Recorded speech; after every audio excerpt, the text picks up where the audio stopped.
Deep in an underground secret Pacific Island lair, Pop Culture Minefield presents Saturday Morning Funtime. This is the Comic Relief Crusader telling you to get your morning cereal ready, because here we go.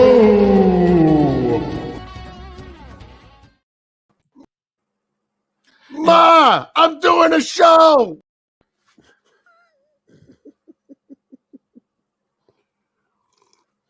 You gonna say something, John? No, never mind. Okay.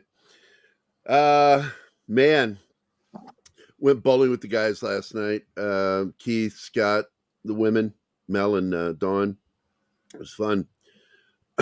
Man. Now Scott didn't actually bowl. Scott was DJing the show because that's why we were there. So he was DJing. And holy crap! I sat like right next to the speaker, and when I left, my right ear was ringing, like I'd been on live fire range without protective gear on. But it was a fun night. Keith and I yelling over the music at each other. I'm glad Victoria Alonso was fired. Fuck that bitch. She came out. If you didn't see, she's gonna try to do a scorched earth thing. All she's gonna do is destroy any future career she has. Only people that will hire her when she's done are people who are woke and stupid running these studios. They will only be hiring her because of that, because she's woke and stupid. And when I say stupid, what I mean is she's hired to do a job and then doesn't do the job, refuses to do the job, and instead follows her interests instead of that of the people that she owes her job to, which are the investors and the managerial team that hired her in the first place. She was hired back in 2006, right at the onset of Marvel Studios, really. And she was working with Feige right from the beginning. But I tell you what, he was frustrated, apparently, is what we're hearing, frustrated and stepped back and did not intervene. That she had just had a big photo shoot with the Oscar because of Argentina 1985. And she was all excited and had photos taken with her and the female photographers, making a big to-do about women in the industry and getting the photo taken with the photographers that were women. And once again, making that a big issue. And within 5 days, she was fired. And we're also hearing that she was feared by the special effects teams, that she was a tyrant. She was very tyrannical. She was abusive verbally. I doubt she was physically abusive, but she was apparently verbally very abusive to the staff. And they had a high turnover rate, and people didn't want to work with her. So this is, from what we're hearing, is it's a mixture of the board management who paid her, and possibly even complaints through human resources that led to that immediate firing. And she's going to make it all about her agenda. I was fired because of my agenda. She claimed she was fired because she refused to do something that was reprehensible. She considers reprehensible. Look, when you're given the X-Men, I know it's the X-Men. I know it is. Because she kept trying to change the name. And she was in charge of what was going on. And Keith and I were talking about it last night, yelling at each other over the table. Keith yelling at one point, they have to reshoot the whole cartoon. Yeah, they got to redo the whole thing. Because she messed with it. She kept meddling in stuff that wasn't her freaking job. It's not her job to do that, what she was doing. And it was interfering and apparently frustrating Feige to the point where he just stepped back and said, do what you got to do. Because they were friends and as well as co-workers. They'd worked together for a long time. They came in together in 2006. So, yeah. Make of it what you will. she's going to scorch Earth, all right. They're saying, that she's going to scorch the Earth. She's only scorching around. They are well within their rights to do what they did. These companies have got to stop letting these people get away with this shit. It's destroying entertainment because it's all about profit and our entertainment. Our entertainment, their profit, right? Yep. That's exactly how it works. Yep. Our entertainment is their profit. And she threw a wrench into it. Yeah, real quick, happy birthday, Cal. Oh, it is. Yeah, happy birthday, Cal. Hey, happy birthday. Oh. I hope she sues them for $50 million. I just want to see the discovery. What do you mean? Well, if she sues them. Oh, the legal discovery. Right. Yeah. Got you. Not the STD, no. Yeah, I was like, what? What's that got to do with anything? 41, man. You are officially in your 40s. You're not really in your 40s when you turn 40. You're in your 40s when you hit 41. I lost my dad in my 40s. And I remember somebody saying, you're not really a man until you lose your father. And then everything shifts when you realize, oh, crap, I'm now officially the end of the line. But Vinkman's girl is here. Everybody's here. Look, people are rolling in. Look at that. It's Saturday. We're going to be talking about one of my favorite, and really, John Carpenter's movies are pretty much populate the first 5 of my top 10 favorite films. Him and Ridley Scott. And I don't know what it is about Carpenter. That guy really knows how to tell a story. Now, it's not like he hasn't shit the bed. Ghost of Mars, prime example. Wow. Horrible. Yeah. Escape from LA. Basically, straight across the board remake of Escape from New York. But this time it's in Los Angeles with really bad visual effects. The only good thing that came out of that movie, what you think? Fake surfing? Oh, I hated that. I fucking hated that. Peter Fonda, waste of his talent. Anyway, yeah. The 2 things that I think were really great that came out of that film. One, the commentary. When you watch the movie, turn on commentary. Great commentary. When Kurt Russell and John Carpenter get together, you're going to get some great commentary. Just telling you. It's going to be a lot of giggling because they crack each other up. Like The Thing. Whenever they start talking about Wilford Brimley, Kurt Russell just starts giggling because he loved that guy so much. Talking about the shit that he would do on the set. That's one of the best things. The other thing good that came from Escape from LA was the rock version of the theme. Because as much as I like the original theme, the synth theme, when they brought in the real drums, rock drums, and a real guitar, that was awesome. Yeah, the theme for In the Mouth of Madness is pretty good. Look, I enjoy the themes because John Carpenter himself worked and made a lot of the themes. In fact, Ennio Morricone is credited with doing the music for The Thing, but in fact, he only did the one theme and he got mad at John Carpenter and would never work with him again because Carpenter kept doing edits and changes all the way up until the end. And he's like, I cannot do the music as fast as you edit. Hey.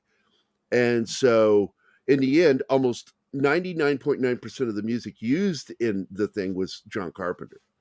The opening and closing themes. That's it. The Thing theme is the only thing. Look what Julio is saying. Escape from LA is a documentary now. It is. That's pretty good. I like that. But I got to tell you, man, I am a big Carpenter fan. Body Bags, I can't include that as one of his films because it went straight to HBO. I think it was. Was it HBO? It was either HBO or Showtime. And I love that movie. It's an anthological film. And I wish they'd gotten a series out of that. It would have been good. Well, that had a flashback within a flashback within a flashback, and then did a flash forward, flashback within that, then another flash forward. It was absolutely, I don't know. It was like, did he phone that in? I was really disappointed with that film. It was a mess. Now, that's one for of the sure. weird films that didn't do well for him, but I thought was good, was Memoirs of an Invisible Man. I liked that film. I enjoyed it. And he did a new effect that nobody had done before. Was the scene with Daryl Hannah and Chevy Chase when they're standing outside and it begins to rain and you can see him by the water on his body. That was really good. Industrial Light and Magic killed it in that movie. I did. I like that film. I like Invisible Man as a premise. Is it just me or does ILM have their fingers in every movie? Well, yeah, they're kind of whores like that. Yeah. But they're very innovative. I mean, people forget that Pixar came into existence because of George Lucas. George Lucas was always at the head of the curve on so many different things. And he's a marketing genius. He really is. So he created Skywalker Sound, Industrial Light and Magic. Man, it's just so much that he brought to entertainment. And one of my favorite moments from filmmaking is when Dean Devlin, was standing there talking to George Lucas at the Hollywood premiere of Independence Day. And George Lucas kind of said, "Oh, you guys should have come to me for that." No shit, he really said that to Dean Devlin. "Oh, you guys should have come to me for that." But I thought what they did for almost very low budget was pretty impressive. They created their own visual effects team. And they've been using it ever since. It's part of Centropolis. But now I don't think those guys are working together anymore. I don't know what happened. You know, the German director and him. Yeah. So, why does Fox have to remind us he is Wolfen. a Wolfen? Is a permanent panelist. Oh, it's in the name. Okay. It's kind of a running joke. Chevy Chase. I never liked Simba. What are we talking about with Simba?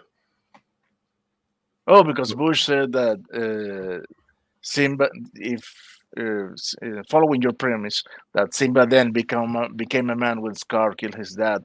Yeah, it's And and Tom Hanks even said it too. You know, when he turned 40 during the making of Saving Private Ryan, and it got brought up, and I thought that's interesting because I've heard that before.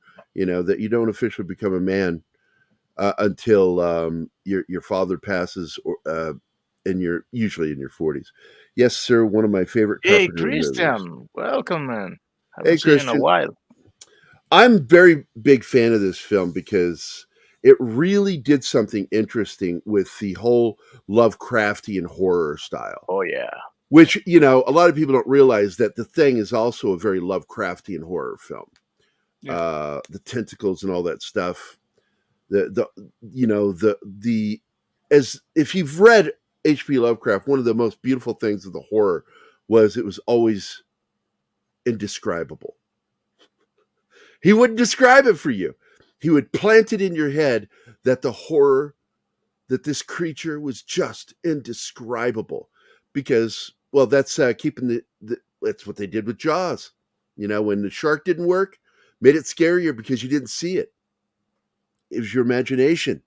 Use your imagination. The shit in our head is scarier than reality sometimes.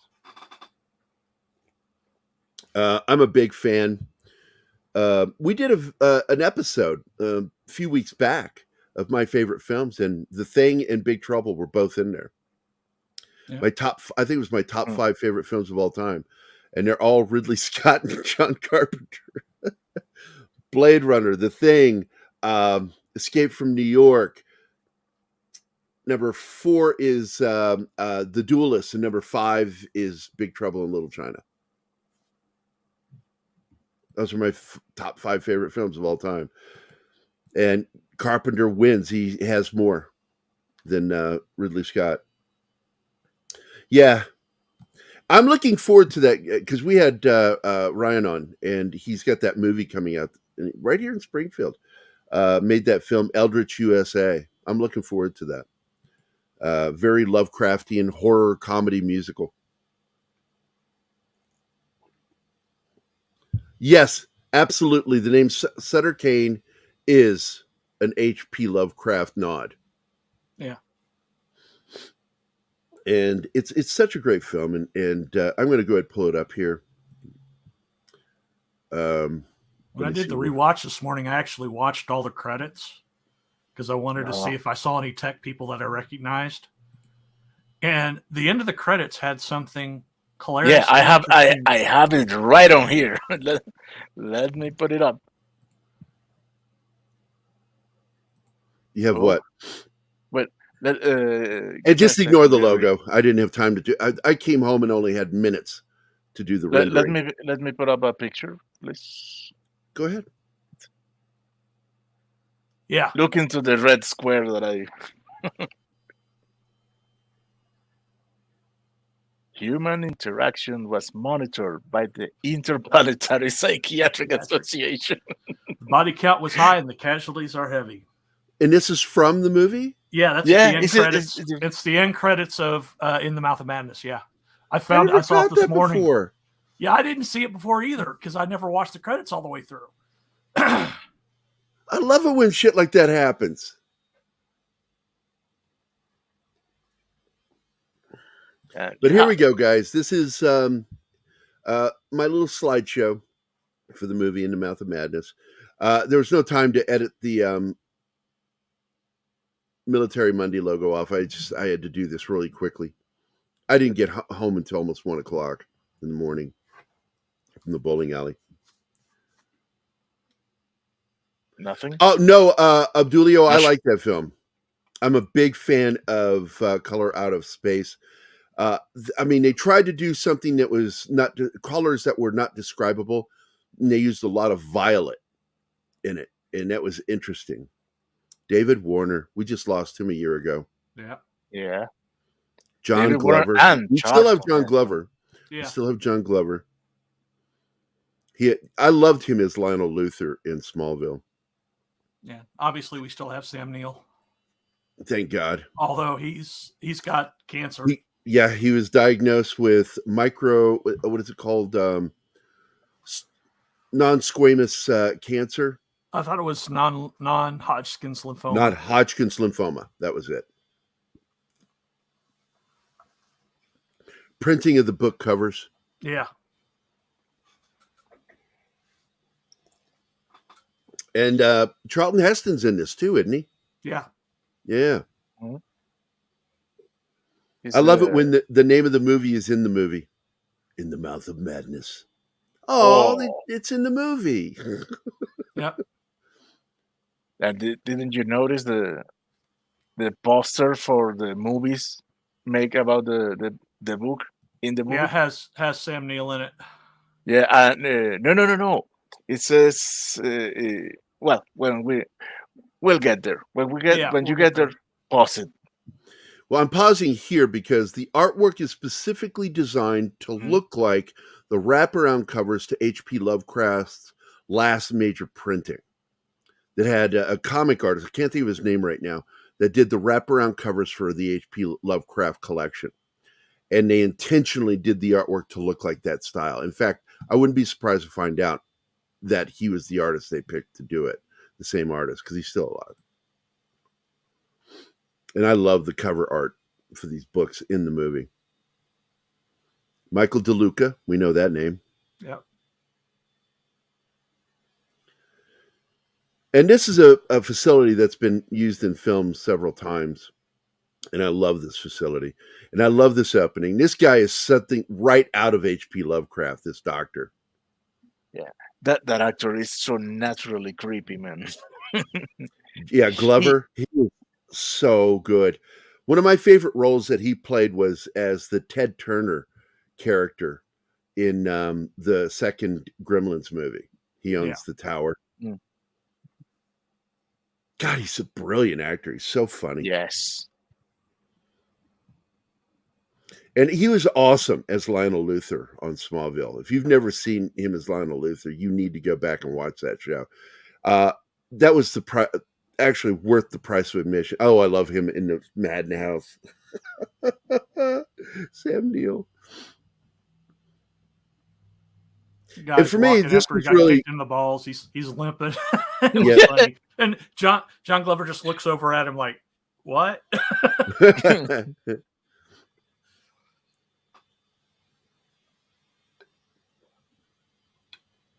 Yeah, it's like Anima didn't want to watch it, so I put the scariest moments from the film and showed them to her. And then it's like now she's got no excuse not to watch the film. We can skip over those. It was like a Clockwork Orange. Were they you? Yeah. Oh, yeah. Used to think tape her eyes open. Yeah. Yeah, they're playing the Carpenters. Oh, look at this push. He just slides down the wall and goes, the Carpenters. Yeah. Because everybody's singing. It's so funny. And that's one of her favorite bands, Animus.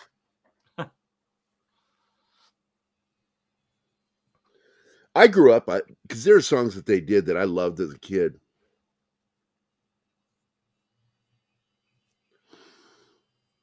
The song is On Top of the World, right? Isn't it? I'm on top of the world. Looking down on creation. The only explanation I can find is the love that I found ever since you've been around. Yeah. I got to tell you, man, Anima's right about him. You know, you just didn't get a vocalist like her. She was an amazing singer. Yeah, Kingsport Cal's right. It was We've Only Just Begun. We've only just begun. Now, there you go. Thanks, Cal. And if you think about it, it's ironic. That's an ironic song. No, it's not ironic. It's telling what is happening. It's the madness is only just begun at that moment. Why do birds suddenly appear every time you are near?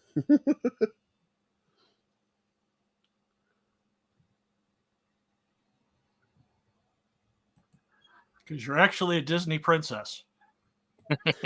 Anima, yeah, she. Look, I love her. She knows I love her, but she's a pussy. She really is.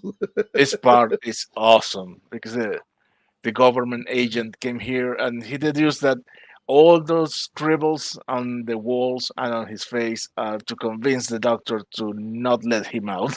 Yeah. Yeah, because he thinks, there's a bit of safety, I think, in this, that being locked up in isolation like that. Yeah, and he says to the guy, "Oh, things are getting ugly out there, right?"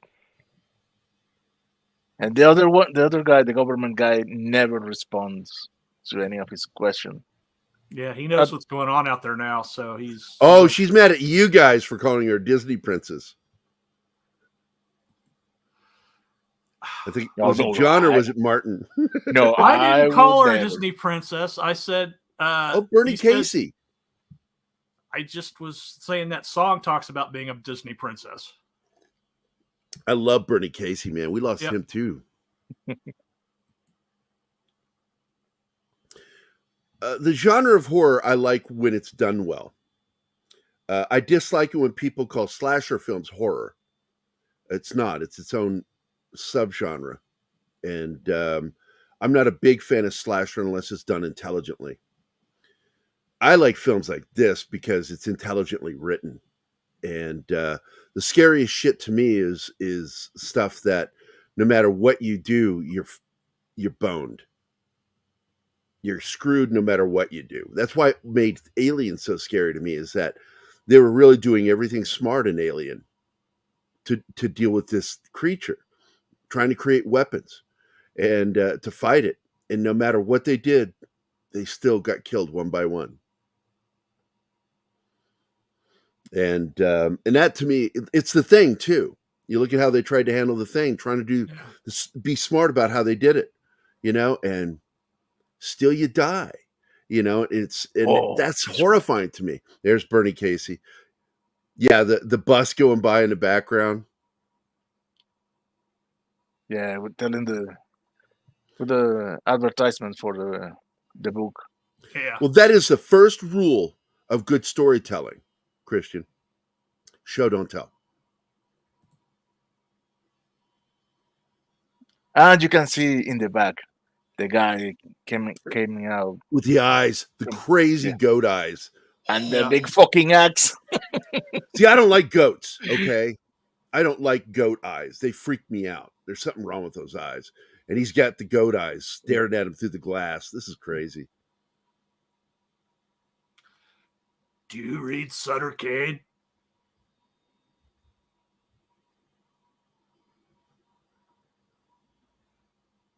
Let's see if the eye shows. Yeah, I can see him right now. They're showing the eyes.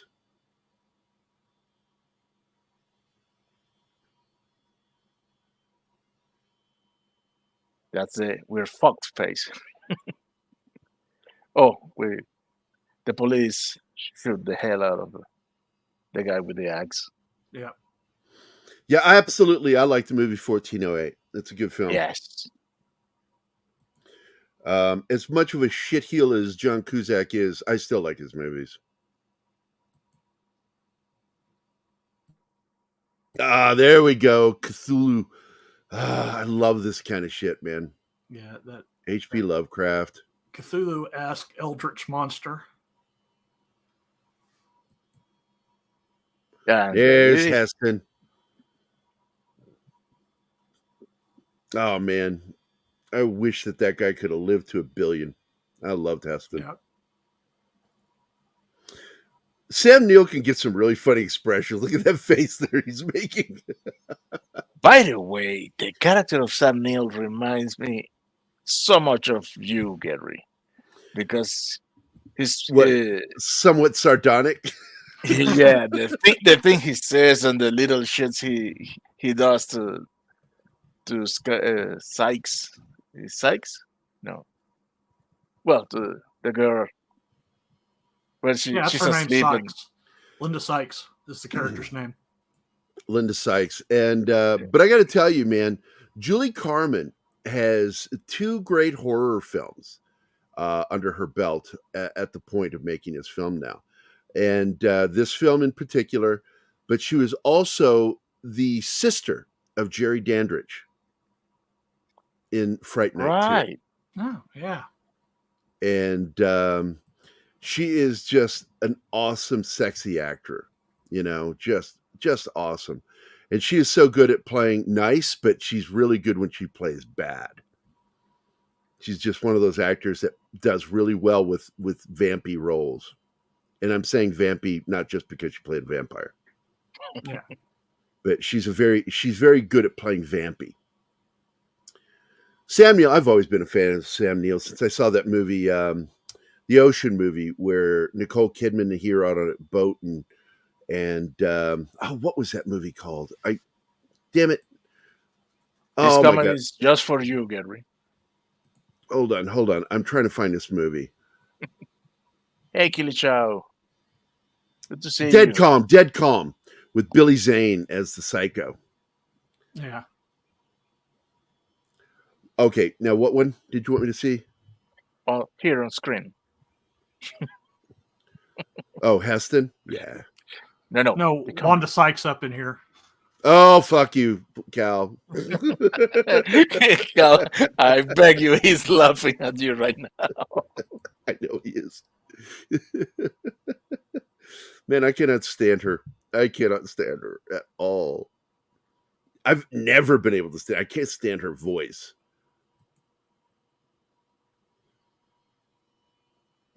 Sykes up in here. Now there's one, Martin, you got to get a sample of Wanda Sykes' voice and it'll drive me nuts. You, talk like Wanda Sykes if she had an spit. I love it. He does Morgan Freeman, and it sounds like Morgan Freeman but with a Spanish accent. It's like really weird. Oh, Kingsport. So you haven't you seen Event Horizon? Because that was Oh yeah, I always another. felt like Event Horizon was like a sequel to this movie or a sidequel because it really reins in the same kind of horror. Well, yeah, it's Lovecraftian inspired, except it's Lovecraft in space. Oh, I need to make a meme of that. You just got psyched. I like that. I like that one. But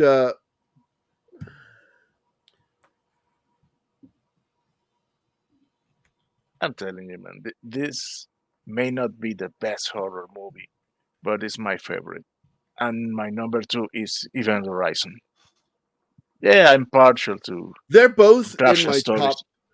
top 30. They are. But I would not put this film or Event Horizon in my top 10.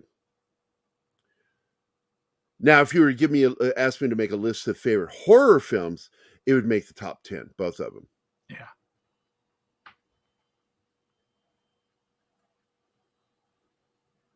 Yeah, this is the real interaction here. That's the only time that this happens for real. Can you hear my dog Because snoring? the thing that's interesting here is the fact that what is reality? That is really the visceral guts of this movie is what's real and what isn't. And you begin to question reality, Those prices. all reality, as you get into the third act. Although those aren't hardbacks, those are trades. But Paperbacks? Or? Those weren't No, paperbacks, were they? they're the trade size. Oh, the size, right? Yeah. Yeah, hardbacks the double. It's double the size of the trades. I worked in publishing. I remember. I love the opening title. Here. Yes, I like that opening title too, with the printing of the book cover. It's like basically, you know, in this, his horror, the what is it? The ancient one, the Catholic horror is a virus that is spreadable. It's really what's going on here. Yeah. Exposure to it in any form, including the books, reading it. It's really freaky. Talking about it can spread the virus.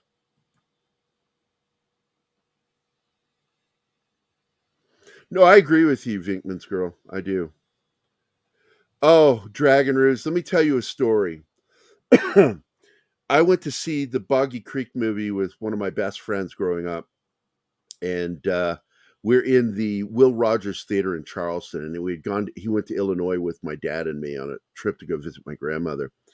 And it's not the director or the actor. His name was Kevin Smith. They were like two of my best friends growing up. And I'm still friends with them to this day, too, Rodney and Kevin. But Kevin and I are watching the Boggy Creek Monster. My dad went and sat in the back.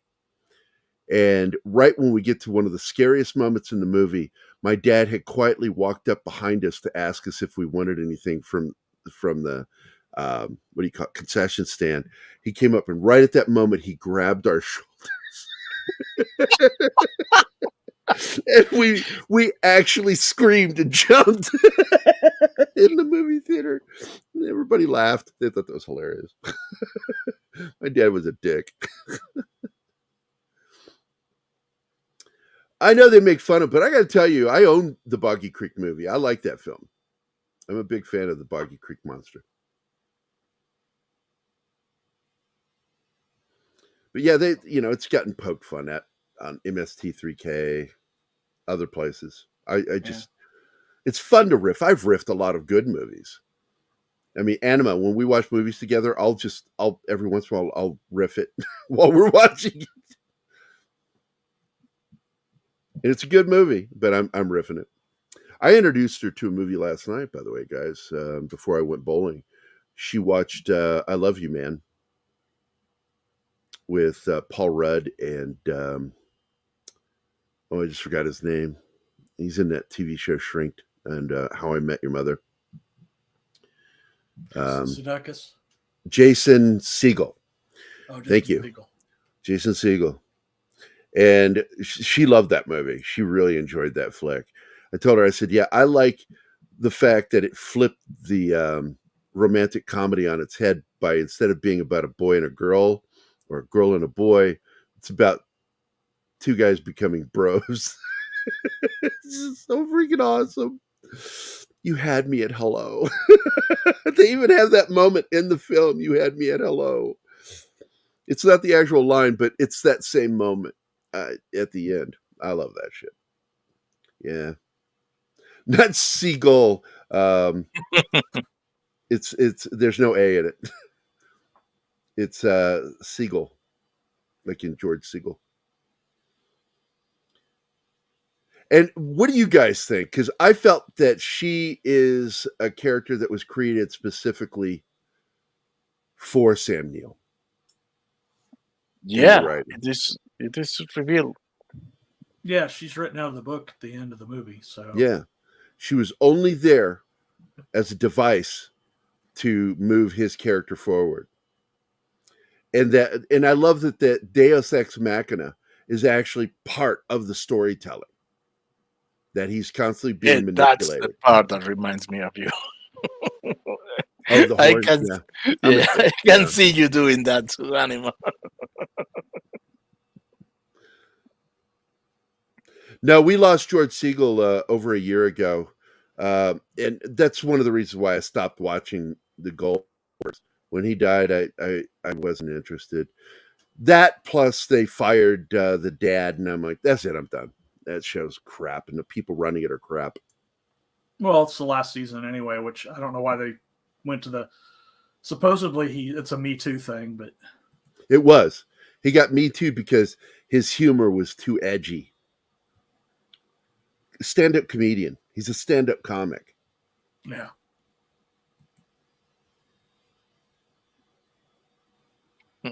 Fat Steven. No, okay. The Seagull thing. Oh. The kid on the bicycle freaks me out. I gotta tell you. That's one that really got in my head. The little boy on the bicycle constantly riding, getting older and shit. Oh, it's so freaky. You know the paper boy at the end of this movie? Is him. No, it's not. It's Hayden Christensen. What? Yep. Darth Vader? This might be his first role. Nice. No, they are too predictable, Anima. That is my problem with romantic comedies most of the time, when they're too predictable. But every once in a while, one will come out that'll kind of throw me for a loop, and I'll go, damn it, I liked it. Like the one with, what's her name from Speed? Sandra Bullock. Sandra Bullock and Ryan Reynolds, where she's his boss. I enjoyed the crap. Betty White made that movie for me. She's so freaking funny.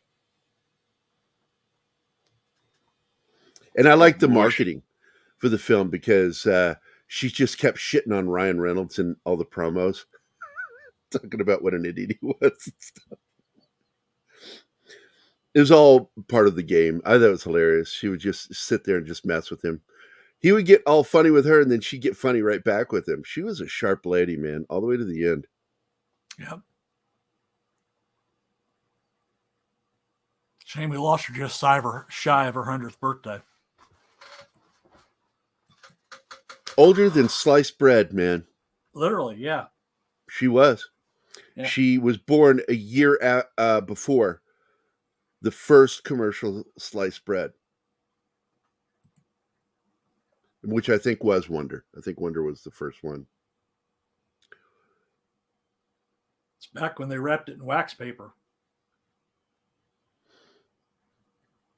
This flick, and as I recall, Rob Bottin was the effects guy in this again, wasn't he?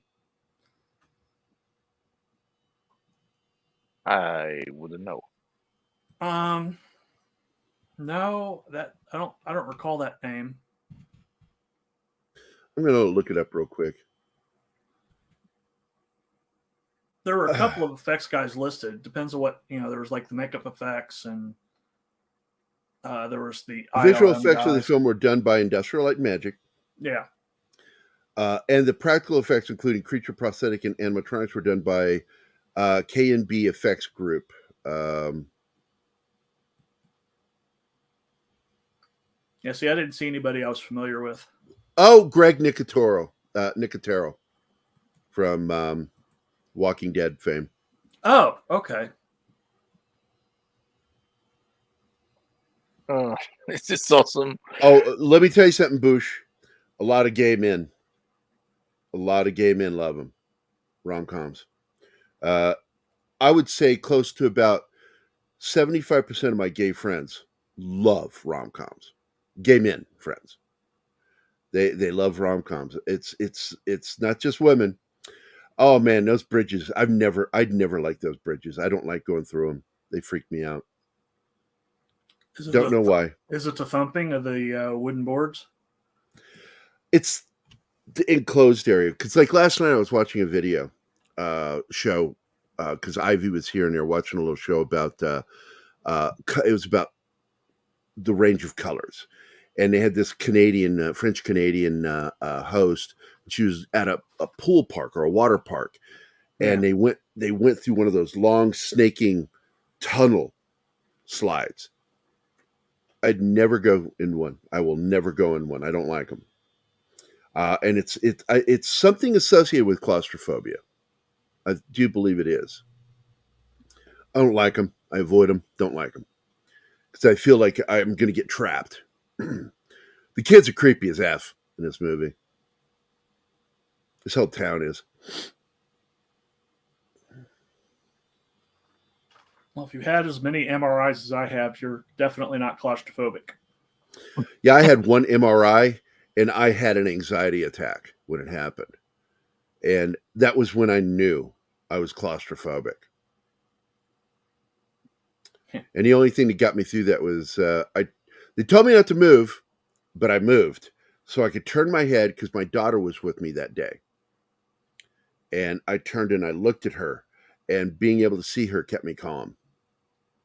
This house is so trippy, and this house still exists. Yeah. Yes, that's what I was talking about a little bit ago. You weren't here yet, Slasher Fred. Yeah, she was Jerry Dandrich's sister or cousin, yeah, in Fright Night 2. And where the logo is done with the Roman numeral, but with fangs. I love that. The movie was a mistake. They made a lot of mistakes in that film. Yeah. Because not having Evil Ed in there was a huge mistake. Yeah. Fans wanted that, and they didn't get it. I thought it was a mistake to break up the boyfriend-girlfriend relationship. I thought that was bad. Yeah, he did direct my favorite Halloween movie, though. Halloween 3, Season of the Witch. Who directed that? Tommy Lee Wallace. He directed that? Yeah. I didn't know that. Kingsport, there's your old lady. Yeah, the painting on the wall. No. Oh, this old lady out by the old lady. Her and her squid legs? Yeah. Even before the squid legs, when she's got her naked husband handcuffed to her ankle, I'm like, okay, that's just for freaky shit now.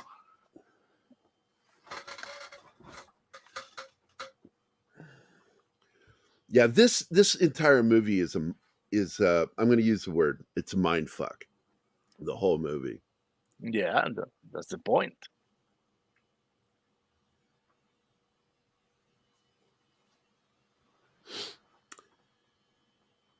Bush, I don't want to know your hobbies.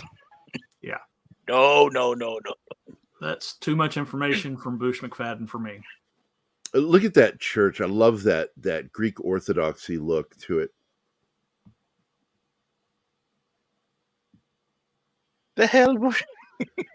Now, what does the movie In the Mouth of Madness and Ghostbusters 2 have in common? It's beautiful building. Evil as hell, but beautiful. Do you know? No, I'm waiting to hear the answer. I couldn't think of anything. Actor Wilhelm von Homburg Oh, Vigo the Carpathian. Yeah, that's why he looked familiar. Yep. I was trying to place him. Now, oddly though, even though he physically played the part of Vigo, yeah, the voice he was did Max not von do the Sydow. voice. Max von Sydow. That's right. I love these old Greek Orthodox churches, man.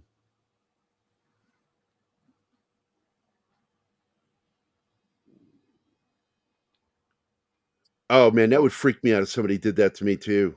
Are you kidding me? That's like, I mean, you should be legally allowed to physically assault them for doing that. Everybody, when you get in an elevator, should be equipped with a club to kill anybody to stop them from hitting the emergency stop button like that. You should be allowed to club them to death. It's just there he is. Yep. You go the Carpathian. Sutter Kane. Yeah, Jurgen Pinch. Jurgen. Pinchau. Jurgen Pinchau. Yeah. Prochnow. Doberman Pinschers have never scared me. I always thought they were just too cute. I grew up with one, so I had Look at one. him. She was called Moviola. Vigo is not happy. He died young, cancer.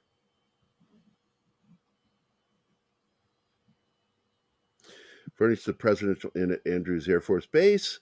The elevator's cut off with me in one with 2 box springs in them. Oh my God, no, that would be a nightmare. That is nightmare fuel, man. I would have flipped it over and laid against it and fell asleep.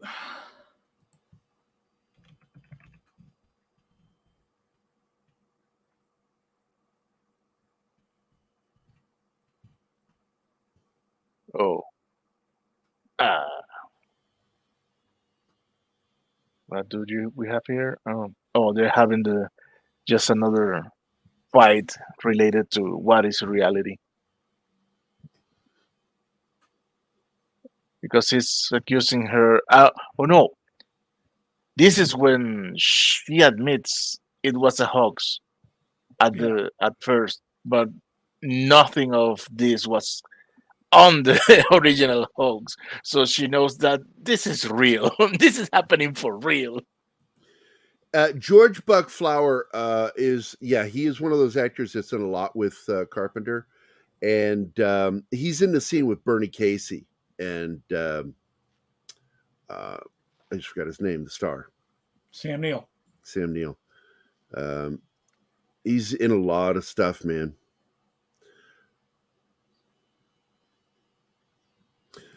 Yeah, it's like elevators should be used more in horror because they are a horrifying place, and almost everybody has to deal with them at one point or another.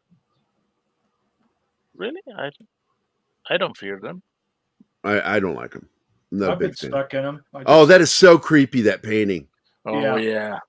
And the face of that painting, in the woman's face, was the face of one of his nightmares when he was at first reading the books.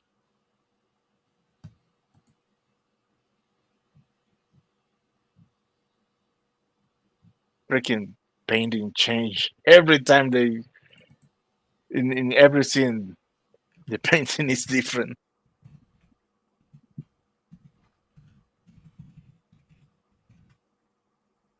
And yeah, they're talking about the painting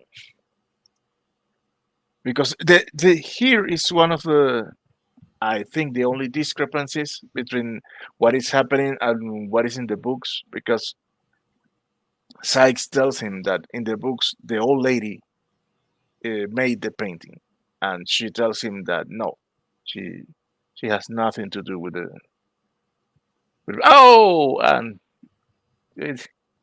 here we got the scene. Inappropriate image there. Well, you don't see anything, so I think we're good. There he is, Vigo the Carpathian. Vigo the Carpenter.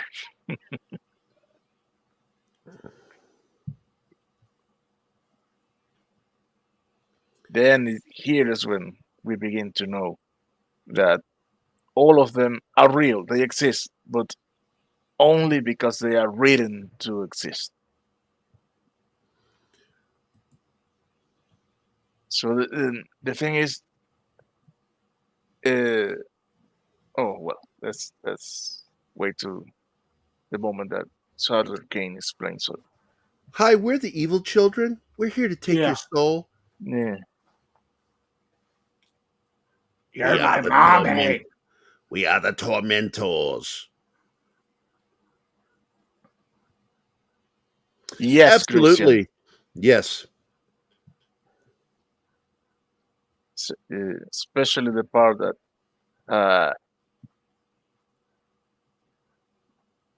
it's a reality that is slipping into our reality gradually. And everything's satanic in this church, which is the upside down crucifix. Yeah.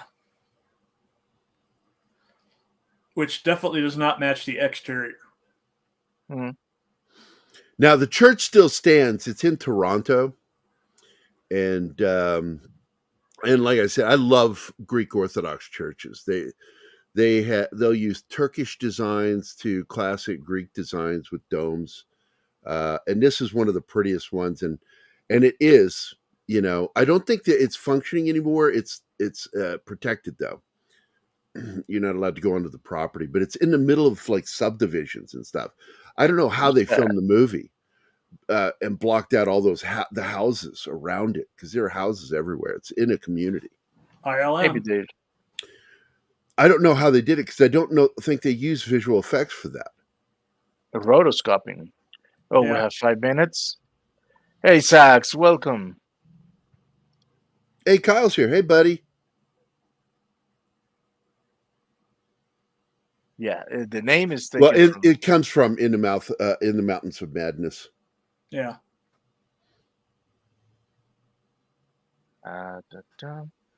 That's right. That's why I keep mentioning that The Thing is also a Lovecraftian horror story.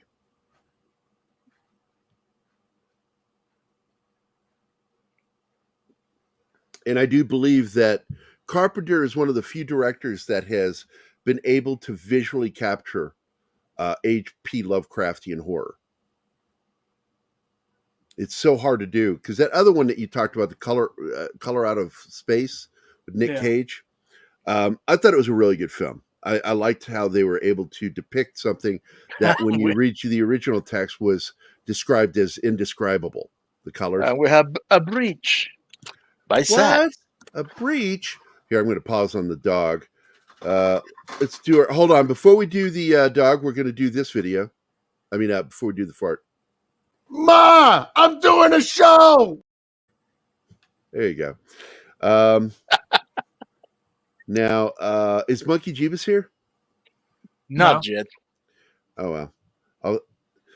Adam and I have agreed that we're going to save the certain breach videos just for him, because he doesn't like them. I think that's funny. So we'll use this one. Go! Use the back door. I'll stall the crowd. Go! He apparently does not like the Vox Machina ones. And I'm like, oh, we found a button to push with Monkey Jeebus. Nice. Because he pushes our buttons all the time. We're going to push back. Welcome, Dead Man Walking. Dead Man Walking here? Awesome. Oh, yeah. We got a good crowd here today. This is nice. It's Saturday, and we're talking about one of our favorite horror films, John Carpenter's In the Mouth of Madness. Yeah, and it's really one of two great Sam Neill performances, really on a similar theme, because again, the Event Horizon is a Lovecraftian style horror film in space. Yep. And it's like, so he's done two Lovecraftian horror films, Sam Neill. So, but I guess we need to go to break. So, hey, Bill, take us away. Hi guys, this is Gary from Pop Culture Minefield here on KGRA, and we're leaving for our first break. I hope we survive. A birthday without her mom, an anniversary without her husband, her wedding day without her dad. These are the days when military families feel it most of all. The loss of their soldier, their sailor, their airman, their Marine, their Coast Guardsman. Families never forget their loved ones lost to war or illness or suicide. Families never forget, and neither do we. We are TAPS, the Tragedy Assistance Program for Survivors. We provide resources, support, and comfort to heal the hearts and meet the needs of grieving military families, all at no cost to them. Your generosity can make an enormous difference in the lives of the families of our fallen military heroes. Our military families need to know they are not alone and they are not forgotten. Show them your support at taps.org.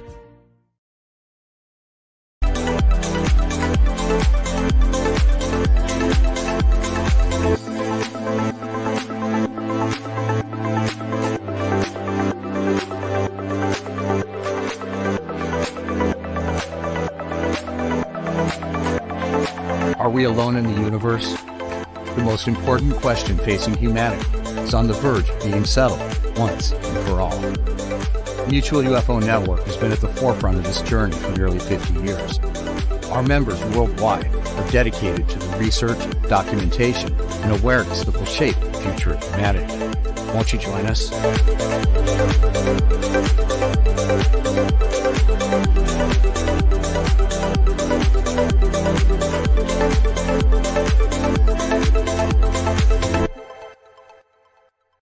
Hey members, the new KGRA DB app is now available on iOS and Android devices. Gain on-demand access to any KGRA DB programming. Download any show directly to your mobile device to listen or watch on the go. Go to the App Store and search KGRA DB. Oh wow, we survived. Welcome back to the commercial break. Now for some more Pop Culture Minefield on KGRA. All right, we're back. Hey, is that fuel up? Yeah, it's the play. Nice. I like drinking it during the day. Bill is saying that he actually prefers that one over Wake because he feels more energized by it, but I don't know. I love that 180 milligrams of caffeine. Are you kidding me? Dadman Walking is here, and Lord Thoth, all hell, Lord Thoth. Now, I've always said that Lord Thoth is probably a Lovecraftian horror god, one of the ancient ones. So, but we are here talking about one of our favorite films, and we're doing a little slideshow. One of our favorite films of all time is John Carpenter's In the Mouth of Madness. It is the second, in my opinion, the second Lovecraftian horror film that Carpenter did. First one being The Thing, back in 1982. And then in the, what was this, 96, I think, when this came out? Was it 96? No, this was an 80s movie. No, this No, one. wasn't. No, This this movie. one, 94. Was it 94? 94. I knew it was in the 90s. Yeah. I was thinking it was 89 for some reason.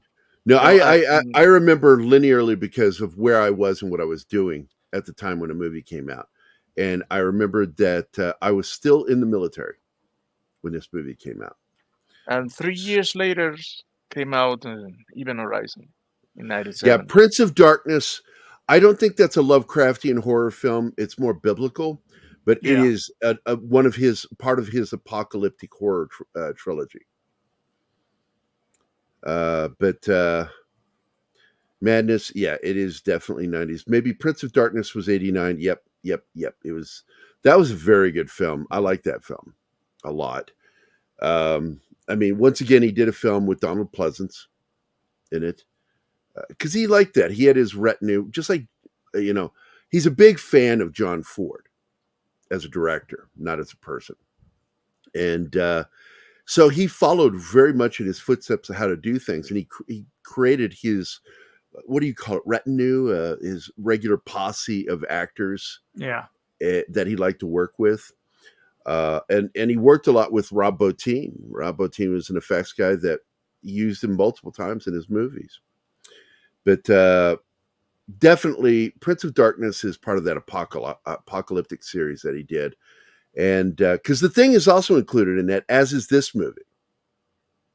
They're both end of the world movies, or they're all end of the world movies. And Prince of Darkness has that ending where you think they've survived and beat the evil, but then the prophecy still happens. It's still happening.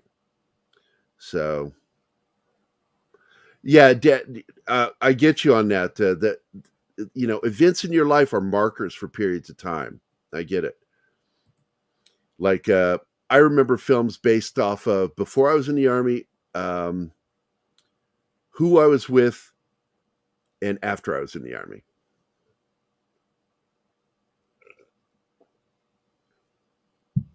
Yeah, he was one of those directors that he kept it simple. Keep it simple, stupid. He used the KISS principle in everything he did. And I think that's why he's so good at it. He doesn't overly convolute his plots. Oh, this is creepy. Yeah, the crying blood. Yeah, it happens when the victim knows the whole plot of when they're exposed to the truth. Yeah. And the thing that's so good about Sam Neill is his character doesn't believe in any of this crap. It's all hoke and poke, Yeah. He's watching it happen in front of his eyes. I think, not happening. He's your typical white guy in a horror film. Oh, that must have been the wind.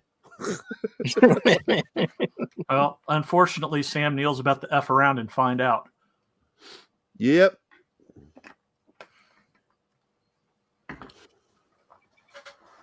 We're getting closer to Before Children. Yeah, I like that one. BC. Oh. Now they're transformed in these Lovecraftian creatures. And the church is in there. Here's when he's hearing the old lady. Yep. Yeah. Who is lovingly chopping her husband. Lovingly, yes. According to Bush, that is love.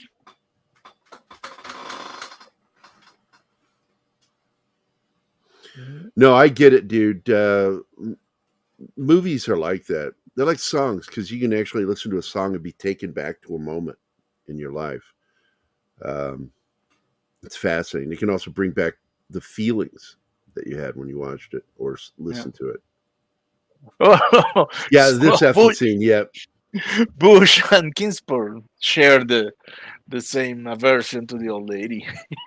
Yeah, I think we all did because I had the same what? Oh. No, she had tentacle legs. She had multiple tentacles coming out of her body. Carpenter, man. I really do consider him a master of visual horror.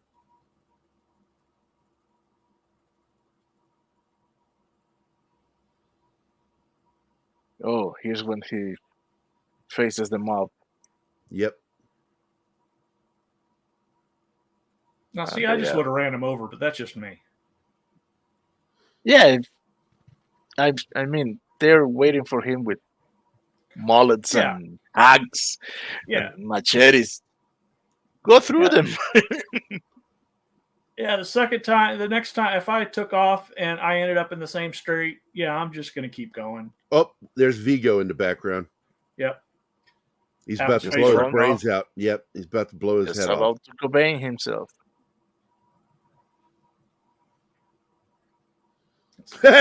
Trooper buddy. Hold on. Here we go. Thank you, Christian. Christian with the $5 super chat. Thank you, sir. Just some stripper money for no reason. Cheers. Will you do it or should I? I want to see. I want to pick a good video for this. Okay. Oh no, perfect. Here you go. Look out! That was naughty. Well, that was naughty. Thank you, sir. Get back to the video here.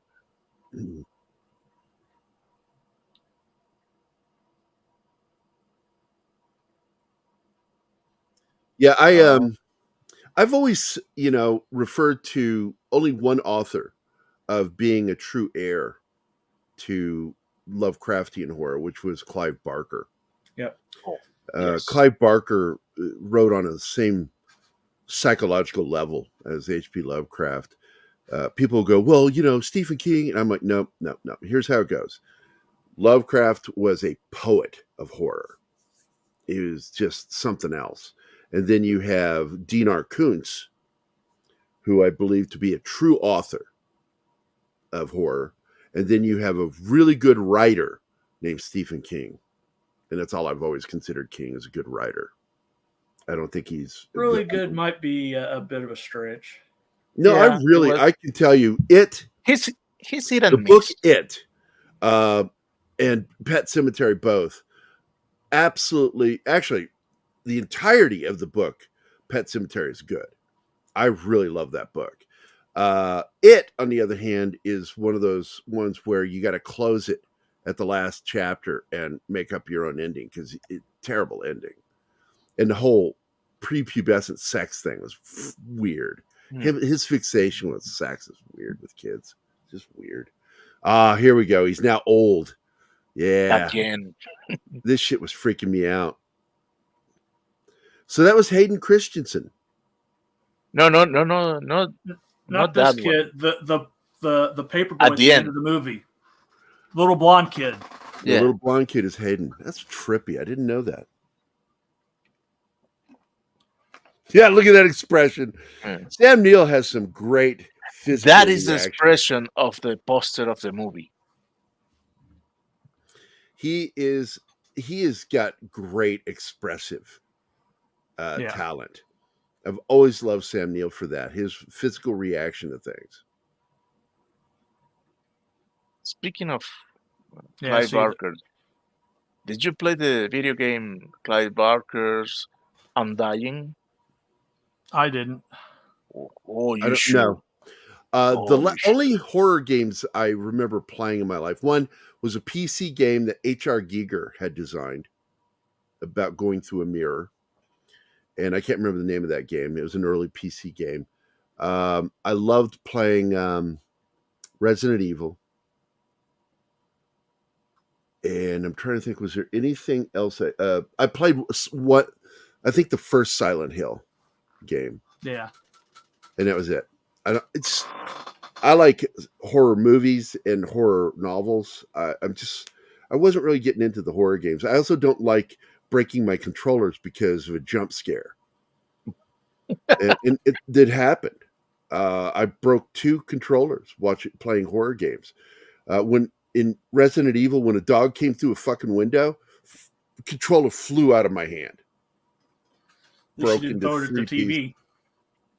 That's why you said at least you didn't throw it into the TV. No, it just flew out of my hand because I was startled. I was like, "Yeah, damn it!" That's what I play with mouse and keyboard.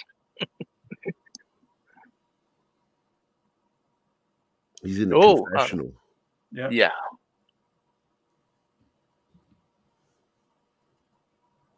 And a wild Sutter Kane appears. And I'm a big fan of Jürgen Prochnow. I think he's a good actor.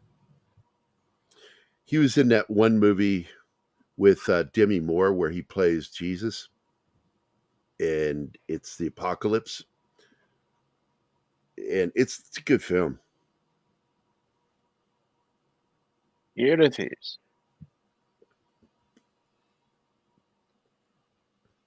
Now they begin to talk.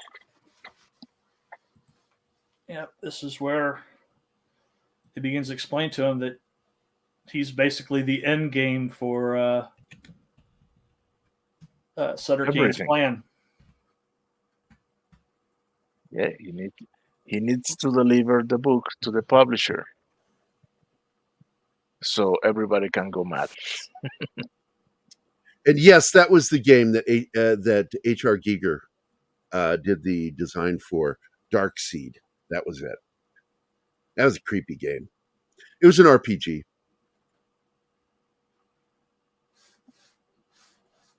Well, in that case, Bush should be for I haven't seen.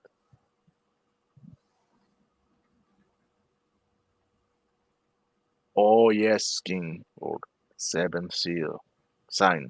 The Seventh Sign with Jürgen Prochnow. He plays the second coming of Christ. And all these things are going to break because if they execute this mentally retarded man for murder, as I recall, the guff, as they call it, it's from Islamic writings that the guff is where souls come from. It's the box. The guff is empty. And that if this young man is executed, that it's the end. There will be that no child can be born with a soul. And Demi Moore's character, I think, is pregnant and is supposed to give birth, but because something happened, I can't remember what happens. It's been so long since I've seen that movie. Yeah. Something happens and it refills the guff with souls. The box of souls is refilled, and it stops the apocalypse from happening, and her child is born with a soul. That was it. He murdered his parents. Sam Neill played the adult Damien in the Damien Omen 3. Yeah. It's not very good. The book was good, though. I read the book. The book is so much better than the movie. And it was based on the script. So I know at some point the film should have been better because it was they were based off the same script. I'm like, I don't know where they screwed that up, but it really was. It was better book than movie. Old school rappers love to mention pop culture in their songs. That's interesting. Yeah, it's true. But here we go. Getting back into it. Yes, they teletransport from the church, well, from the confessionary to the inner sanctum, and everything is revealed. He said that the primordial gods were speaking through him.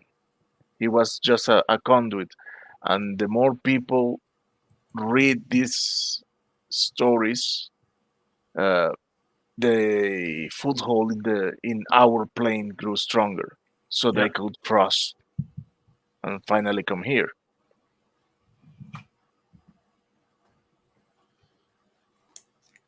Now, I'm going to ask you guys if you think the scene that's coming up is they shouldn't have done it that way. Yeah. And because showing the creatures, I think, as interesting as that is visually, I think it was a mistake having the actual creatures physically be seen. I think they should have insinuated the creatures by showing only parts of them and the darkness coming with them. I think showing the physical form of the creatures was a mistake. It made it too much of a movie for me. In fact, first they do that. They just show eyes and tentacles and hands. And then you have a panoramic of all the things. Oh, now we're joined by Anima. Yeah. Gerima. I think that it was a mistake actually showing them in full form. Yes. I love this where the tearing of the paper, the tearing in reality. But this scene always, I don't know, it always felt like it fell flat the minute you see the creatures coming through that tunnel. Yeah. Now, It should have been inferred, and you should have only seen little parts of them. Just that would have creeped me out more. The minute you see the full body suits, I was like, it pulled me out of it. Now you can see the influence that this movie has on Event Horizon on that whole way. It looks I've like always part of the considered ship. Event Horizon as kind of like visually connected to this film, but it's also a better version of Hellraiser in space. Yes. Because the Cenobites, in my opinion, are very Lovecraftian too, in a way. And Neil's character, Dr. Weir, is basically Pinhead. Well, that's what I mean. He is the one who becomes Pinhead at the end. There is just this thematic connection, an almost visual connection to Hellraiser.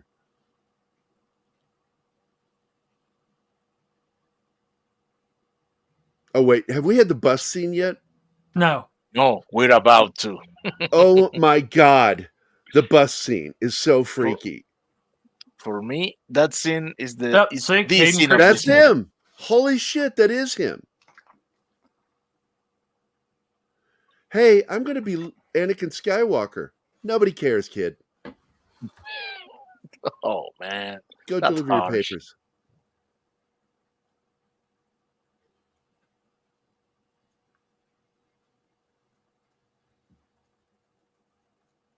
They really should have cast him as the first Anakin too in the first film.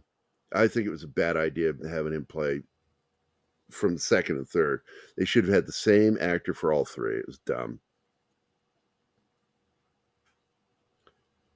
Nightmare on My Street used to play every Halloween, Kingsport, Cal. I remember. I do not concur with you, Bush. As flawed as the prequels are, I like his Anakin. Yeah, I there were so many mistakes that Lucas made, and but I think he was the better Anakin. I think that they should have never had the other kid, Jake. That kid's life is so messed up because of being in Star Wars. They shouldn't do that. They should have had Hayden Christensen from day one. Because they were 3 years apart, three and three. It's like you're still doing it the same way. Dumb. Hey, this Eldritch Monitor left this package for you, sir. Yeah. It says from the ancient ones. But I want to point out that he kept talking about circular storytelling. Well, what was the circular storytelling that was important was that Anakin should have been like Luke in the fact that he was older. They wanted to start when you're a toddler, right? But the fact is that circular storytelling that Anakin, like his son, started late. And that's how it should have been played. And instead they got this little kid playing Jake, Jake, what's his name? It's just dumb. I hated that. And that kid could not act worth a shit.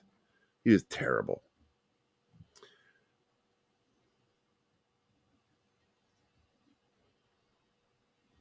I gotta get away from this place. Yeah, there's blood and goop. So you got your shipment from Gwyneth Paltrow? Yeah. Oh. From goop. I wonder what it smells like. Hey, this smells like my wife's vagina every 30 days. Yeah. Debs. Boss scene is. Oh, this scene oh my God, this scene is so freaky. And he starts screaming. And I'm like, oh my God, this is awesome. That is the scene of this movie for me. Did I ever tell you my favorite color was blue? Oh, man. Jorgen was awesome in this. The acting he does here is just so good. Oh my God. Him going insane is one of my favorite cinematic moments. He just starts screaming. Ah! That's the thing. He's the only one that never goes insane. That's his hell. That he has to hold on to his sanity. Yeah. Till he gives it up freely. And Sykes told that when they meet, imagine you're the last sane person in the world. Oh, I got to respond to this. Bush, I'm going to tell you right now, I would never sleep on a bus. Ever. In the military, we had to travel a lot on those things, and you don't fall asleep on a bus. You're just asking. Oh, I do. You're asking for trouble. So, oh, here we go. Goes up to the poster. Yeah. Damn logo. Oh, interrupting the damn movie. Well, there, and that's his picture underneath. That's his face.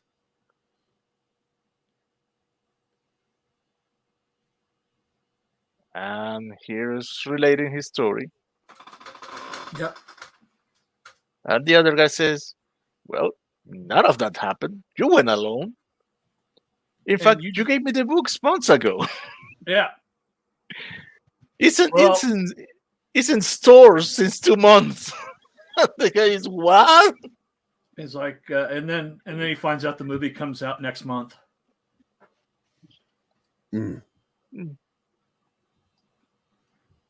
Oh, more from Christian. Thank you, Christian. Just for the record, this stripper money comes from a place of respect. Cheers. Thank you. Oh man. There's a couple in here from Brian. I don't know what these are. I'm gonna play them real quick. This is Scotland at the time the temperature dropped. We, on the other hand, are colonized by wankers.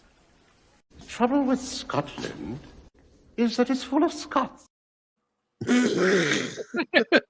I wasn't sure what was those videos were because Brian put them in here. And then I'll play this one for you. Another movie about a book author. How do you write women so well? I think of a man, and I take away reason and accountability. The soul crushing. You just feel it come off of her. She's just completely crushed by what he just said. Oh my God. Oh, my sweet Darla. And it's another rom-com. It's technically a romantic comedy. I love that movie. As good as it gets. Man, I miss Heston. What a great actor. Oh, Sam Neill's. And that's just it. I agree with you. He can never lose connection with his sanity. That he's aware of everything. And that he's like the only person left that's aware of anything. Anima, you and everybody else fear that. Let's pray it never happened. Oh, that'll never happen.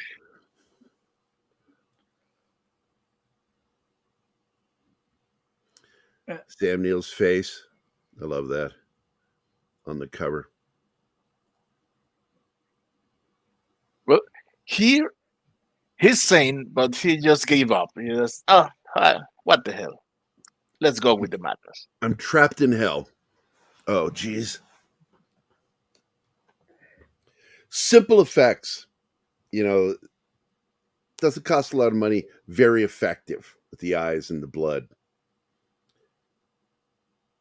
So we're back in the insane asylum.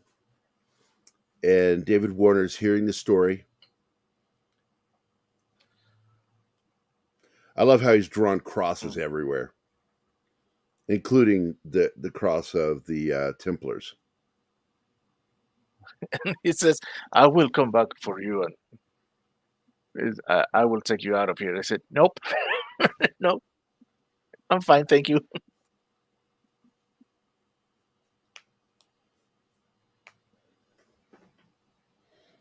Another great actor we lost. Yeah. Yeah. And he was in The First Omen. In The Omen, he was the reporter He who was the gets reporter that gets decapitated. his head cut off. Yep. People That today like scene- to shit on that. I'm like, that was an effective practical special effect they did in that That movie. fucking scene. Where he looks up, they did a casting of his actual face, and they had that sheet of glass slide out from the back of that truck. He looks up, and it just goes right under his chin, and it takes his head off, and his head's rolling.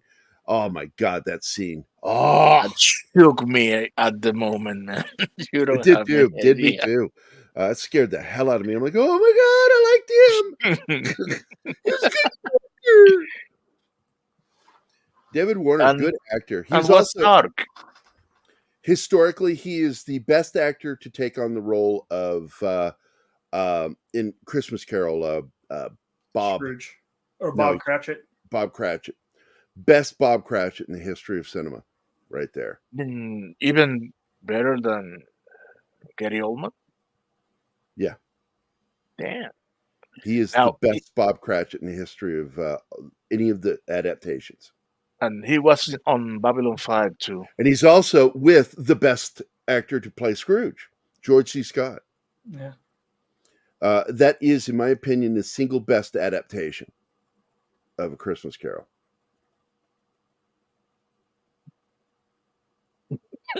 No, you're not kidding. Because I joke about it, but I'm not joking. That Cruise plans, every stunt he plans, he knows could be the end of him. He knows that. I think that it would be insulting to his memory if he doesn't die in a stunt. I agree. You should die doing what you love. Making a movie, doing this crazy shit.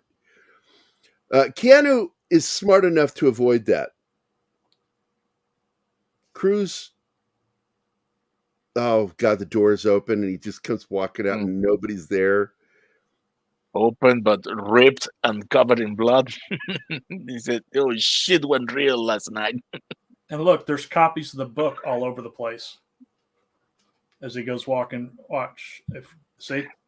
Yep. That is true, Bush. That is very, very true. He was the human ambassador. Not Kardashian, you dick.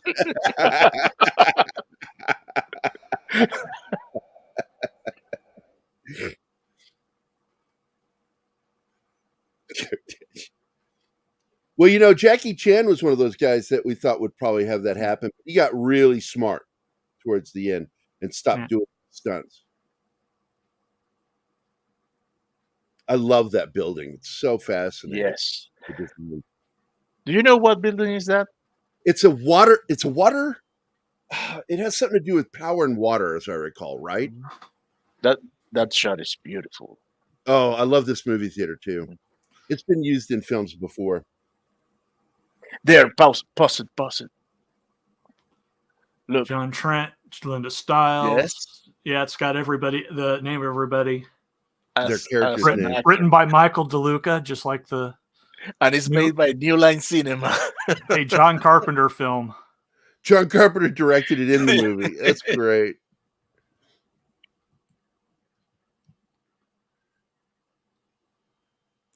Oh my God. This is one of the most memorable scenes in cinema history. When he's looking up on the screen and seeing himself. Seeing everything that happened. All these moments, and he's there and he just starts laughing. Looking around. He's trying to drive himself mad at that point. But he can't. That's why he in his laughter he started to cry and then laugh again like oh my God, I cannot live here. Be insane. Yeah. It really is one of my favorite films of all time. I just love John Carpenter. It's like embracing the cuckoo. He's embracing the cuckoo. That's right. And that's it. He's trapped.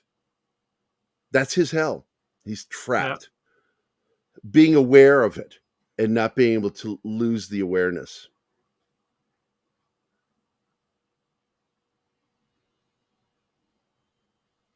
Oh yeah, reality No, is. he doesn't transform. He just he's No, left I like think he's trapped. No, he's trapped. He's no, not no, gonna no. become- Abdullah said that he transforms. No, I'm agreeing with you, knucklehead. I said no. You're right. He's trapped. He's not going to transform.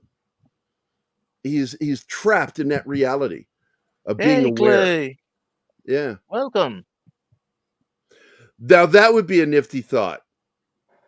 That would be a nifty thought, Clay. I like that idea that he's trapped in another version of hell. And we should have a third one in which he says, "God damn it again." Yeah, like John, the actor that played Kane in Alien, does the parody of it. Oh no, not again in Spaceballs. Yeah. That was actually my favorite gag in the film. Was the alien gag at the restaurant. I don't want to have what he's having. Check, please. Because you hear the sound effects of the monsters. But there's monsters everywhere. He's the only one that's not a monster. The only thing you're gonna hear are monsters. Man, I love that movie. And this is I'm trying to find a good graphic here to share, and I think is this a good one? Yeah, this is a good one. And I thought it was a mistake showing these creatures in their form. I don't know why they did it. I think that shrouding them in darkness and seeing just bits of them is scarier than showing them. And here you go. Yeah.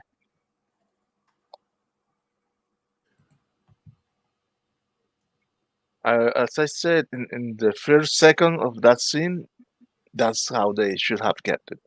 You see some tentacles, some eyes, some teeth. I'm sorry.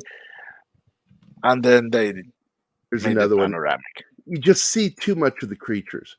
And again, Greg Nicotero, this is really one of his big breaks doing this film. I just think showing too much of it becomes guys in costume. And I think that pulled me out of the film for a moment. But then it got good again. So, very good. And of course, I do believe Dean Kundi, I'm going to double check, was his DP on this. And I'm going to double check here to see.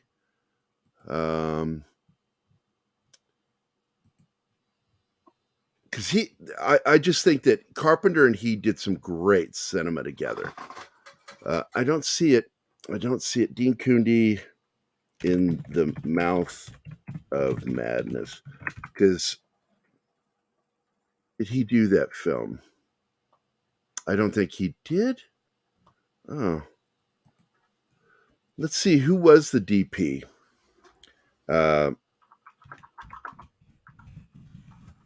Ryan Reynolds. Is that who it was? Oh my God, DP Deadpool. Ryan Reynolds. Oh, that's a terrible joke. Shut up. I know. Gary Kibbe was the director of photography of the film. That's I'm almost sad hearing that, seeing that, because I'm such a big fan of Dean Kundi's work. What he did, because his proper use of lens flares and in the films, like because he worked on, I know he worked on Carry the Thing, The Fog in particular. His use of those lenses in those films created so much environment, atmosphere in the environment. But and sometimes less is more. Absolutely, Dad, man. I think that hearing the sound of them walking, the wet, squishy sound of them walking, and seeing tentacles slightly in the light, coming into the next light before it goes out, I think is a far more horrifying thing than to actually see guys in costumes. Yeah. Just, it's like this. It's like, oh. That's what happens when it happens. It's like, it's a physical thing that happens to you when you're disappointed. You're like, oh my God, this is so, oh, that's all it is. The guy in a costume.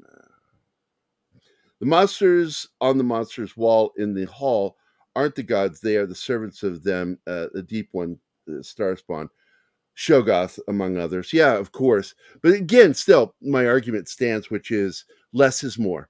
Don't show the monsters. Infer the monsters. Don't show them. Yeah. Because the imagination is scarier than what you see. And that's how Jaws worked. And Jaws gets, called the first big summer blockbuster. And it is. It's the first big summer blockbuster, 1975. But do you know what else it is? It's an actual horror film. Yeah. It is a horror film because it's terrifying. And not seeing it, the reason it ended up that way is because the damn shark, Bruce, it was called Bruce. People didn't know that. Yeah. The name of the shark was Bruce. You know why? Oh, yeah, it was named after, who was it named after? Spielberg's lawyer. Lawyer, Bruce. Yeah. And by not showing the shark much, and it's sort of like, I was talking with Charlie Deslarico once about this. He's Ridley Scott's producer for all of his DVDs and stuff. He did, in fact, the making of Blade Runner featurettes on the Final Cut. Really good guy. Love the guy. Charlie said that the use of the barrels, yes, is one of the best cinematic devices because they didn't have the shark anymore, and the shark was the barrels. Those barrels were the shark for a good portion of the film. And I agree, it's man. A fun thing when you think about it. If that shark were operational all the time, that movie wouldn't have been what it is today. I don't believe he just said that. Poor guy. Yeah, he retracted it soon after. Other than oral. Oh, but no, it's like what made H.P. Lovecraft so mad, and Clive Barker really tapped into that too. There's a book I read called Weave World. Let me find it real quick. Again, from Christian Delorme, another Canadian $10 super chat. Oh, thank you again.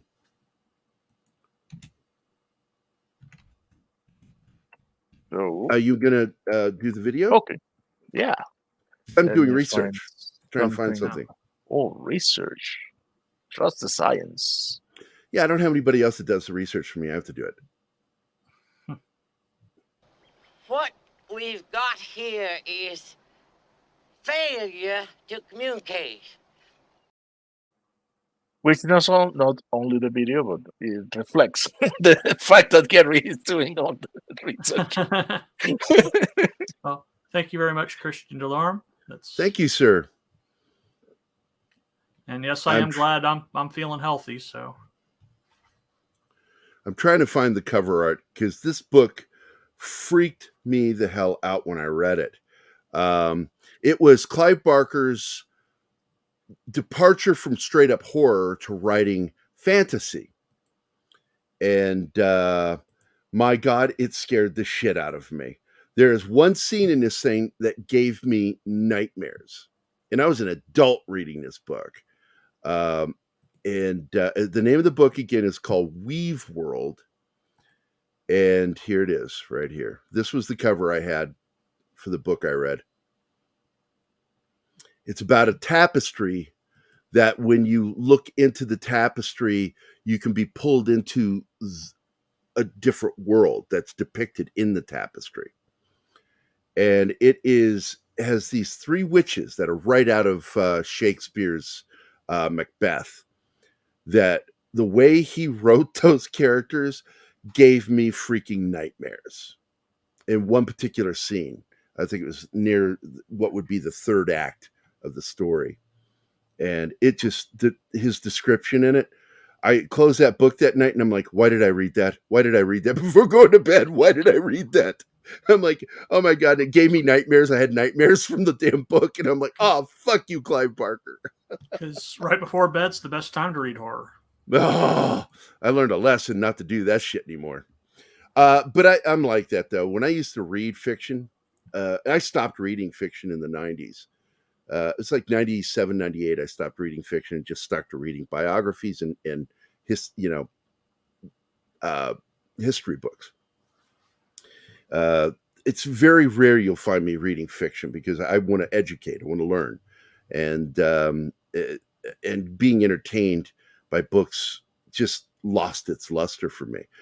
But I remember reading Presumed Innocent, which would become a movie within 2 years with Harrison Ford, from when the book came out. I read the book right as Scott Turow. I can't remember the author's name, but great legal dramas that he wrote. And I read that book and I couldn't set it down. It's a thick book too. I didn't sleep for 2 days just to finish that damn book. And it was that good. I was like, holy crap. Hope they make that into a movie. I did the same thing with the book I Am Legion by William Peter Blatty. Yeah.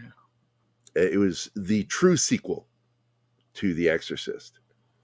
And I read that and I was like, oh man, I couldn't put that book down. I read it until it was done.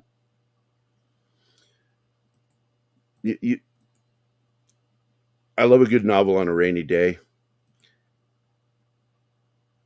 I'm not making fun of you, but that really does sound like something a woman would say. Not making fun of you, but it's true because I've done the same thing. I don't want to go outside today. I'm just going to sit here and read. And I've done that because I used to have one of those really nice armchairs sitting by the window. Looked like something from a Victorian home. And we had a Victorian home. Patty and I did. We decorated it to be very Victorian. And I would sit by the window, my foot on the ottoman, and I'd read with the light coming out of that, the soft light on a rainy day. You know what that's like. And Kingsport, that is true. Everyone who has who speak well get it from reading. Maybe you should read some more, Martin.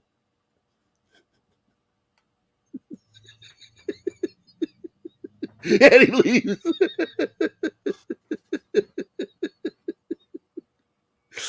Oh, what I love about that is you're talking about it, and at the same time you're stammering your way through saying, yeah, because this is not my mother tongue. I know, but I love it. It's just so funny. I am not Fahim. That guy speaks 6 languages.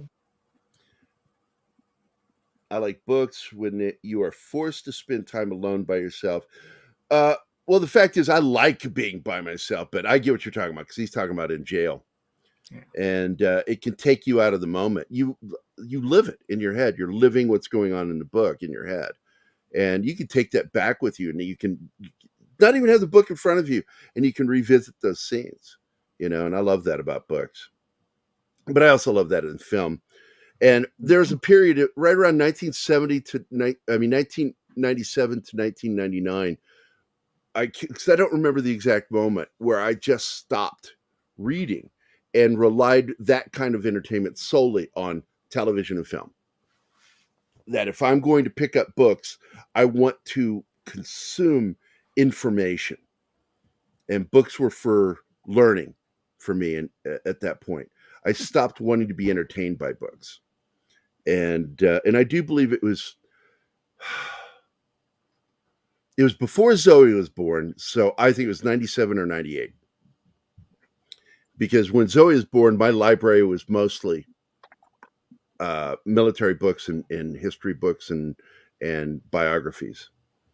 And one of my favorite biographies is Loitering with Intent. It's the autobiographical book by Peter O'Toole, the great actor. And I love that book. I love that book. He wrote a second one. I never read it. I got everything I needed from the first book. It was fun. I like reading about actors. And that's one of my favorite things to read about is biographies about great actors. And I learned so much. Like Richard Harris, still to this day, has one of the best stories I've ever heard when he went out for a pack of fags, as he said to his wife, going to go pick up some fags at the local store. Goes out and he looks over and there's the local newspaper in the newsstand, the little box that you put money into and buy the newspaper. And it says that his favorite team is going on a circuit and it's in town. So he goes to watch them. And then they call him in and he goes with them. He's traveling with them, going to the games. And he's gone for like weeks. And he finally comes home and he realizes that the last thing he said to his wife was that he was going to go out and get some cigarettes. And he stood there at the door trying to figure out how to go in. And instead of using his key, he just rang the doorbell. And when she answered the door, he looked at her and he says, "Why the hell didn't you pay the ransom?"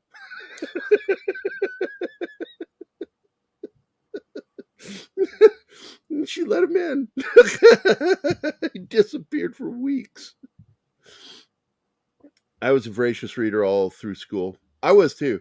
When I was in high school, my favorite thing to read was Vietnam. Well, middle school. Middle school through high school was reading Vietnam War books. And I'd read everything that was out, from Dispatches, James Webb to, of course, the guy I'm friends with to this day, John M. Del Vecchio, who wrote some great Vietnam War books. In fact, he wrote the greatest Vietnam War book ever written, The 13th Valley, which one of the greatest blessings in my life was getting to do the reprinted cover for that. It's also, it's the cover used on Amazon for the audiobook.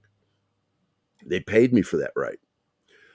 Comics is what got me into reading. I used to make some killer stories for English class. My teacher thought I was talented. Look how far that got me. Because the first thing I ever wrote was in the 5th grade. And by the time I was in the 7th grade, I actually wrote my first play in school and we acted it out. It was fun. I liked writing. I still like writing. First year of school, I got way ahead of my classmates, figuring out the alphabet. I was born a reader. I bet that was a very painful birth. Coming out with a book. That's like with my mother saying that she goes, he was born with a pencil in his hand. My mom said that to somebody. I said, I bet that hurt, Mom. It's scraping my way on the way out. Eraser forward. Well, that's nice, Pinkman's girl. Oh, I missed it. What did she say? What? Nice. I don't understand what that means. She wrote 2 books that showed up on the she wrote the books. Okay. That's interesting. That's great, dude. Do that. I've had one book that hit was part of the library system, public library system around the U.S. That got put on the readers list, and that was my graphic novel best-selling graphic novel, Code Word Geronimo. Which I take a lot of pride in that because it also was the first graphic novel to win the Military Writers Award. Buy that, man. Hey, recommend. Okay, she recommended them for the readers list. Oh, your recommendation. Got it. Well, that's still cool. Yeah, Isaac Asimov was big for me in school. And the thing I love about Isaac Asimov, as I've gotten older, when I let my mutton chops grow out, I look like Isaac Asimov. It's really weird. Like I'm like first cousin to Isaac Asimov and third cousin to Ray Bradbury.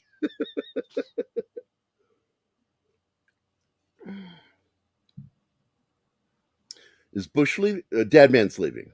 Yeah. Take it easy, man. Thanks for dropping in, dude. We appreciate it. It's good seeing you. I always see him on Twitter. That's where I mostly see him. It's nice to see him in the chat. This was a fun show. I love doing this, like talking about movies that we love. And I want to do that on our Saturdays. I don't want to do news and information. I mean, we could talk a little bit about stuff, Yeah. but when I big really stuff like happens. getting into this and celebrating things that we love. And that's what Saturday Morning Fun Time is all about. Keith was wanting to be here today, just let you guys know. He's having to take care of his mom, and his aunt was coming into town. And if she didn't show up on time, he wasn't going to show up. So obviously the schedule didn't work out. And so we didn't get to see Keith today. But he and I got to hang out last night and talk about all this shit. And I always enjoy hanging out with Keith. Keith, you know, there's a reason why we're friends. It's because we like hanging out and talking to one another. And it's really funny when we don't agree on something because there's no anger. There's never any anger between him and me. You've seen it when we don't agree on something, John. Yeah, it's not angry. We're never get angry with each other. We're Hey, like, I support this statement. when's the women episode? I'm going to tell you right now. This is something that I think is important. It's never going to happen. We don't have enough women involved with this stuff. It bugs me because I would love to hear, because I love the fairer sex. I love hearing the things that they have to say about nerddom. I like their perspective on nerddom. And I wish we had more women involved. I've tried to get women involved with these shows, and I think I don't know what happens, because you know a lot of the females that we know. They're on other shows. I think I'm always afraid that I scare women because I'm so direct that, I'm just blunt. I'm very blunt as a person. And I think I can be very terrifying to women. I know I can be. And it just bugs me because I really do respect and admire a lot of the females in our community and wish they would partake in some of these shows. Because I've wanted to do for a while since it was brought up by who brought it up? It was Keith. Keith brought it up, having a daughters episode. Yeah. But we can't get our daughters to commit to anything because they're just non-committal. Daughters. They're just daughters. They're just daughters. They're non-committal. Well, we have 5 minutes. Good one, Bush.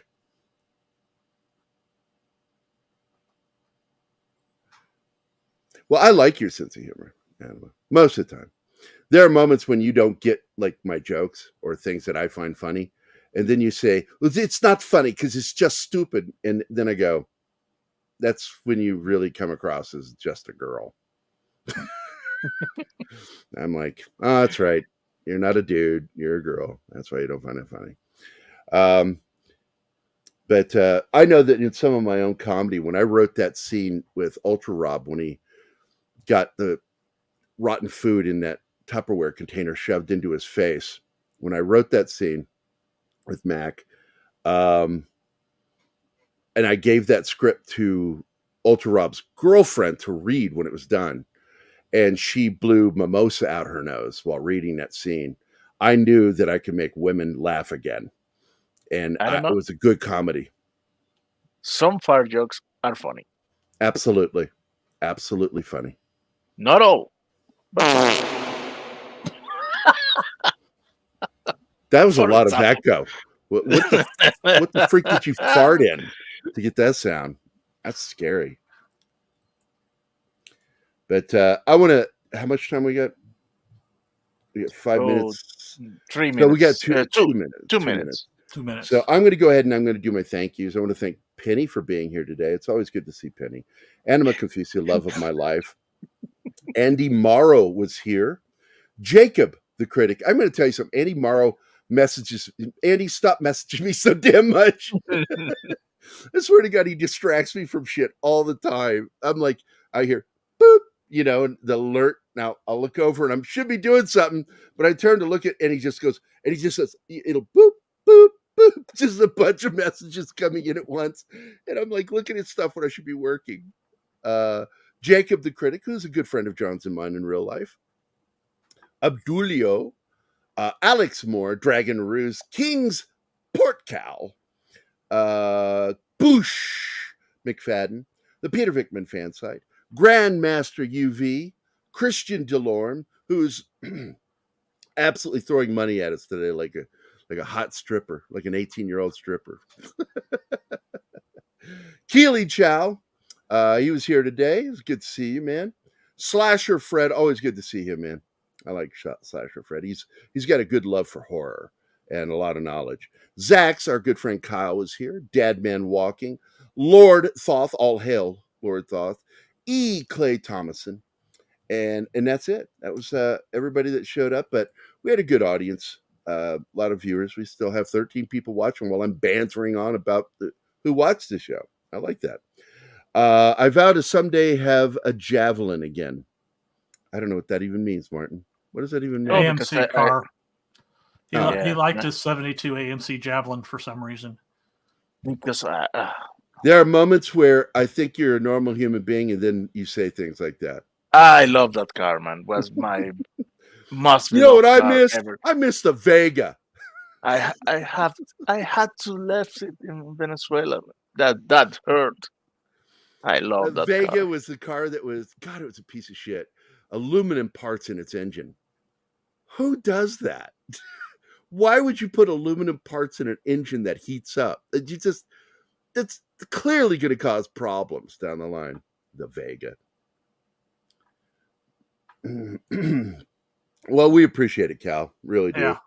And Bush, you crack me up, man. All you guys do. All you guys say something. But Bush, man, I don't know who to compare you with. You will sometimes just throw shit out that just completely distract.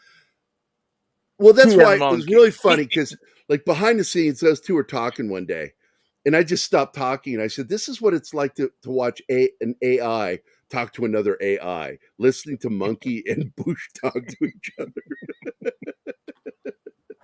Well, unfortunately, we got to go. Yeah, we got to go. Bill, I think you're still here. Bill, are you still here? Bill, hey, Bill, I don't want to bug you, man. Bill! Ma, I'm doing a show! Wrap it up. Get us out of here.